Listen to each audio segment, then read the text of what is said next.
everybody, and welcome to UK Games Expo.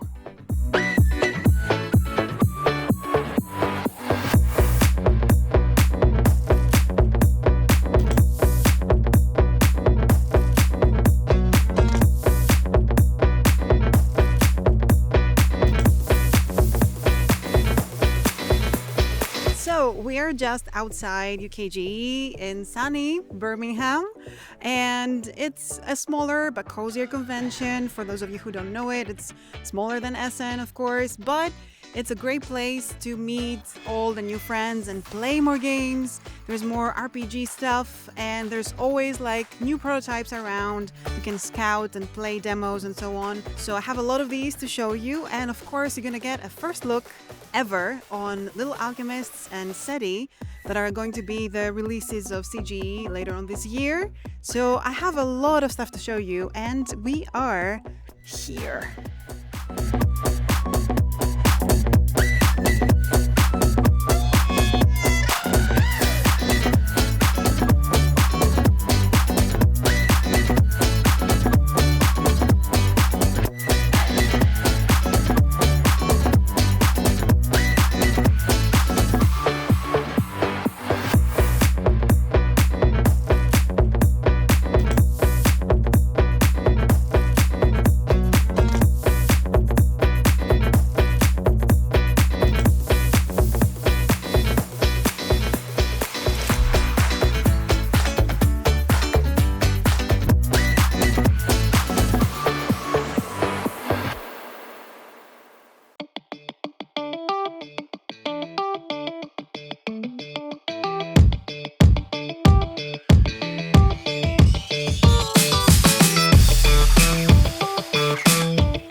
I'm here with Wayne and Matt from Board Stupid. We are at the UKGE.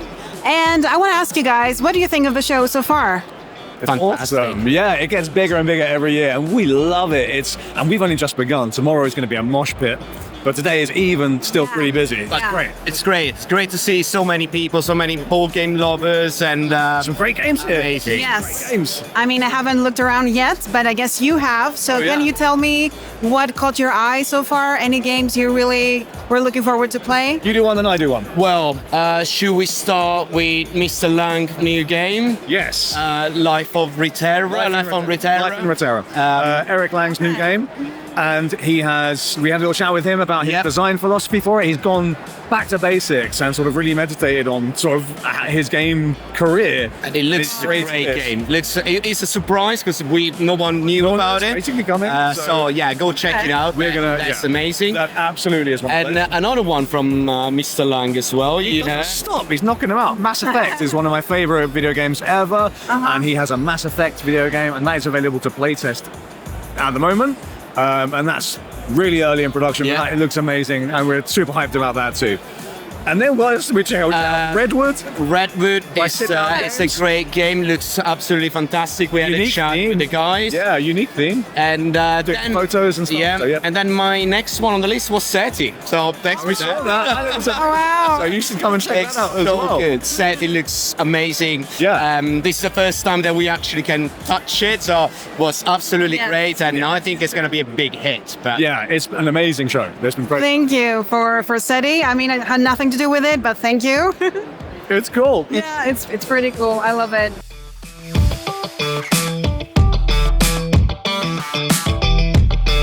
What UKG is it for you? Like, is it your third, your fourth? Do you remember even?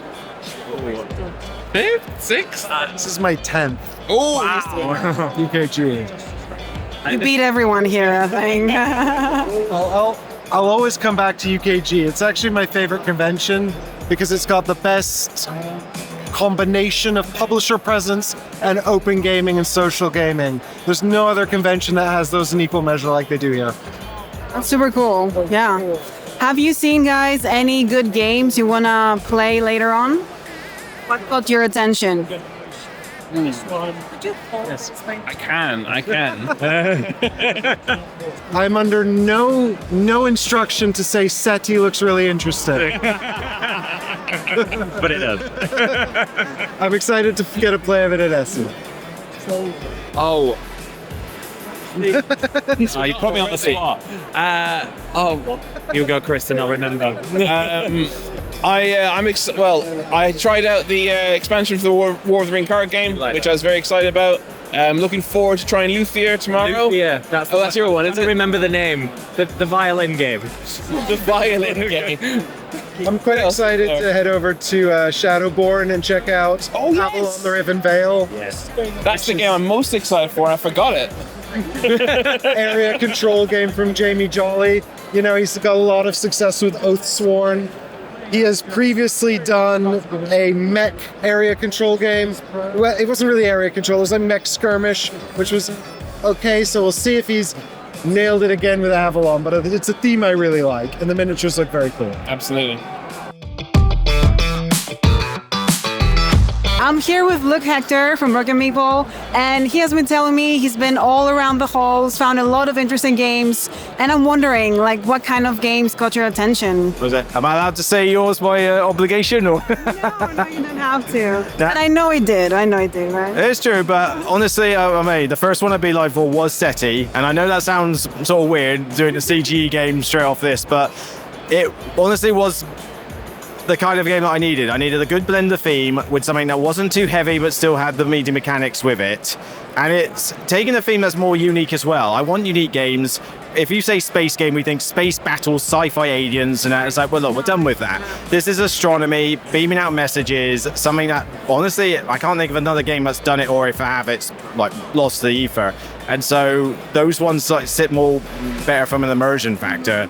Another one I've recently just done was, I cannot pronounce it, Luthians, or whatever it's called, from Pavison Games. They're the people who did Distilled. And you're essentially like families of like musicians, like instrument makers and that, and you're getting patrons like Tchaikovsky and that, repairing instruments, doing performances. But the mechanic is using workers with hidden values. So it's like, not quite bidding, but like going to a spot and then it's initiative order. But the rules felt very smooth and very well illustrated by Vincent Dutrait, and that one's, I think, a Kickstarter later in the year and worth looking out for. Okay. If you can hold this, because my arm is killing me. You don't want me to hold the heavy thing for you, you want me to hold this tiny little thing. So what do you think of the show? I mean, it's not your first time, right? No, I actually got a Facebook message the other day with a reminder of my first one with like a picture of a Dalek on it, and it was 10 years ago. Wow. So this is a 10th anniversary for this show, and at that time it was just Hilton Hotel, nothing else. There was just a few rooms there, Hilton, you could stay there for less than 150 quid. That was heavenly years. Now you're lucky if you can get that per night. But That's true. That's true. But now that the show's developed pretty well, I mean, now that we're in the NEC, there's a lot more space, a lot more indie publishers. Right. The Expo's up the people count, definitely. It definitely feels like a Saturday in here, and even yesterday felt pretty busy. So it's going to keep growing. Hopefully we'll get an extra hall one time for even more space and publishers. Yeah, small lesson. But small spiel. it will take a while because that's like 7 halls, but if you consider that Essen is more, this is the hotness, new releases right now that you can buy instantly. Expo's not that. You can get some glimpses of stuff to come. I mean, Seti's not coming out to Essen, Luthier's a Kickstarter coming out, for example. There's not much you can buy that is the new hotness big Eurogame. Yeah. What the Expo is the land of hidden gems. Because you come here, you won't have heard of half of the people here, if that, but you'd be surprised how many stuff you can come across that you've not seen, you give it a try, and it turns out to be really good. It may never get any buzz, it may never get told by more than one person that it's any good. I certainly have sung the praises of a few hidden ones like that before, but you find it here. Yep. So you come here more to be surprised that you find a few games that are like, oh, this is pretty neat, and you can grab them here usually. So, you know, you plan a lot for Essen, you don't really plan for the Expo. You just turn up and see what comes.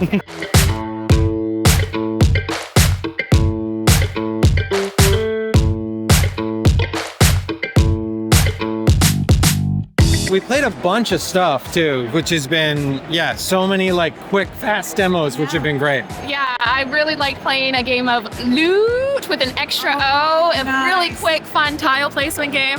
The ones I'm most excited about I haven't got to play yet, but I really want to play Seti, and I really want to play Doggerland, and I really want to play Shackleton Base. So I'm going past and future there. Cool. I'm so jealous, guys. I haven't played that many games in here.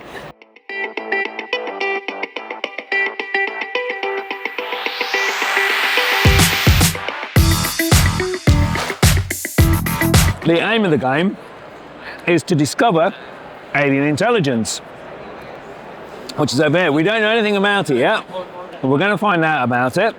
We're going to find life traces by landing on planets, by staring out to find exoplanets in the great beyond, and by analysing data that we're finding through this process. Okay, my name's Chris. Hello, Chris. Good to meet you all. It's going to be a scripted playthrough. Happy days. Okay, I'm going to tell you what you're doing for at least the first 2 goes, and then you can get lost in space on your own. Okay. Sounds excellent. So, player 1 is here. Player 1, I'm going to ask you to launch a probe. To do this, you'll see on your board the cost of launching a probe is 1 money and 1 energy. Please. Their energy. Their energies. We can do this. Gold. Two money. Gold. It's been a long day. From Earth. Launching a probe from Earth. From Earth. I'm also going to ask you, so that's an action, okay? On here are your main actions. That counts as a main action. You may take as many free actions as you want. An example of a free action is to move a probe. You may move a probe for 1 energy per space. I want you to move it to Jupiter, please. 2 spaces? Yep. Who you got? Fantastic. You visited Jupiter, you get 1 popularity. That's the end of your turn. Player 2. All right. I would like you, please, to scan the great beyond with your telescope. Okay. You can see with the telescope action, it's going to cost you 1 coin and 2 money to do that. Very good. So 1 coin and 2 energy. Yeah. We are scanning the great beyond. So you can see whenever you do this, it activates everything in the telescope run. In the moment you have no upgrades, so you get to do this action, which is to scan the sector which Earth is in. Everything out there, all the way out there. We're scanning Earth, so we scan this way, and we can see Kepler 22. You get some data from that, and you mark that you've done that by doing that. Okay. The second scan you get for free is that you can scan a sector which is shown by the color of the offer cards. Okay. I want you to scan a yellow sector, which is also going to be Kepler 22. Okay. And mark it thus. Hey, you discard the card that is used for that, and that's going to replenish at the end. You also get 2 VPs for being the second person to scan that. 2 VPs for yellow, get a leader, joint leader.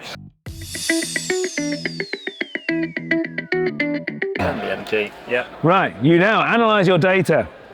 You clear the cache. Yeah. That gives you information. You have analyzed information about the extraterrestrial intelligence. This is the blue life trace. You place your marker on a blue one of your choosing. I think I might go for this one. Excellent. You get 1 popularity. And 5 points. And you get 5 points. Yellow. You need to flip the Sorry. card over. Sorry? That card needs flipping over. This one? Yeah. Why did that flip, sorry? That's your income. Oh, I see. So now, we've discovered all 3 life traces of this alien species. Cool. Quite remarkably, on turn 1. Doesn't normally happen this quickly. Ooh, what happens? Hello. We found a particular alien species. There are 5 of these in the box, and each one's different in how it affects the game.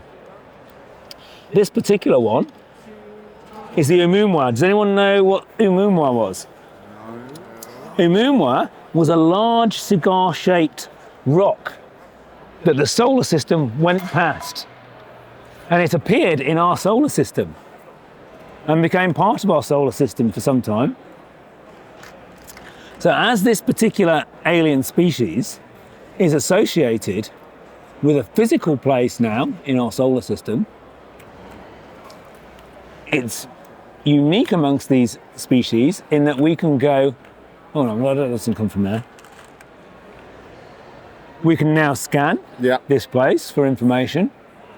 We can go and visit it. We can orbit it, we can land on it. Right. When we do these things, we might get samples of the species. We now have some new cards, nicer than these cards. The green player who contributed gets one. The yellow player gets one. The red player gets one. So how are you doing? I'm good. I've just found these cigar aliens. Yes. You could put on your pipe and smoke it. I will. I was thinking maybe I should do some of this. I'm on 6. You can do that. Yeah, so I think I'm just going to drop down here. What do you want to upgrade? Which, I like my little rover jobby. you want a rover? Yeah, you want to be able to land for. So this upgrade here allows you to land for 1 energy. So if I take this bad boy, Yeah. right, and drop that in. Yeah. So before you turn it and before you flip it, what's on the back? 3 VPs. You get them. And then I get 2 because I've taken that off. Yeah, so that's 5. 5. 20. Oh, I've got the alien. That's a 3-player thing. That, okay. Yeah. And then that will go there. Like that. Excellent. Done. So yeah, my no. rovers are now just cheaper for me to drop rovers. Yes. Okay. Cool. Okay. Can I only scan in this area, which is where Earth is? So I have to wait for Earth to move if I want to scan somewhere else? Oh. You upgraded. When you upgrade, there's 2 things that happen. What we did. You also spin the planet. You also spin the solar system. So that's You spin the orange one. Oh. Changes things. Oh, look, we've got a constellation here. That's exciting.